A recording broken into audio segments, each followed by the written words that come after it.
नाही, मुळात फ्रस्ट्रेशन ज्या पातळीचं आहे विरोधकांचं, त्यामध्ये त्यांचं म्हणणं असं आहे की आम्हाला राजकारण करायला स्पेसच दिलं जात नाही. आमच्या आर्थिक नाड्या आवळल्या जातात, आमच्यावर दबाव टाकला जातो, साम दाम दंड भेद सगळं वापरलं जातं, ईडी वापरलं जातं आणि आम्हाला राजकीय स्पेस जी दिली पाहिजे विरोधकाला ती दिली जात नाही, असं त्यांच्याकडून आरोप होत आहे. कोणी अडवलंय? कुठली ईडी आहे?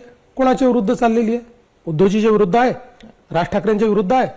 कोणाच्याच विरोधात नाहीये. काही ईडीची चौकशी नाही, काही त्या ठिकाणी चाललेलं नाही. हा, हे निश्चित आहे की महानगरपालिकेमध्ये जे भयानक करप्शन झालेलं आहे त्याची चौकशी चालली आहे. त्यात त्यांचे लोक जेलमध्ये चाललेले आहेत.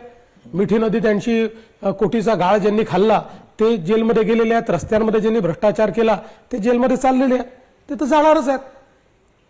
तुम्ही जर असा विचार कराल की तुमच्या लोकांनी रोज भ्रष्टाचार करायचा आणि आम्ही त्यांना पॉलिटिकल काय स्पेस द्यायची, या देशाच्या कायद्यामध्ये बसत नाही.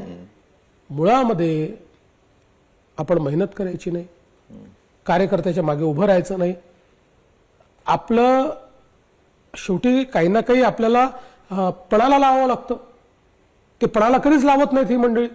मला सांगा, आता 280 नगरपालिकांच्या निवडणुका झाल्या, बाहेर पडले का? होय, नाही पडले.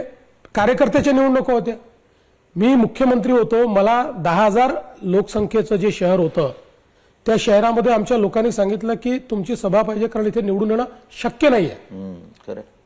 तरी गेलो मी. आपलं सगळं पणावाला लावावं लागतं. निवडणुकीमध्ये अंग चढून थोडी चालता येतं.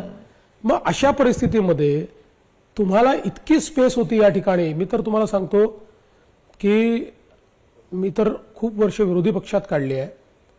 त्यामुळे आता ज्या प्रकारे वेगवेगळ्या पक्षांची स्थिती आहे, कुठलाही एक पक्ष विरोधातला याला खूप स्पेस होती, पण त्याच्याकरता मेहनत करावी लागते.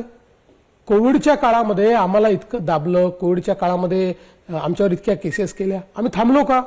प्रत्येक गावात गेलो, प्रत्येक दवाखान्यात गेलो, केसेस लावून घेतल्या, लोकांचा आवाज आम्ही बनलो.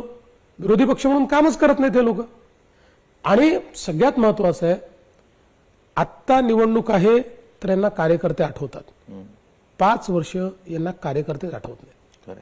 मुळात आईवडिलांच्या पुण्याईवर किती ते जगायचं हा मूळ प्रश्न असतो आणि त्यामुळे मेहनत करावी लागणार, नाही तर कोणताही धंदाही पुढे जात नाही. राजकारण तर खूप पुढची गोष्ट आहे. त्यामुळे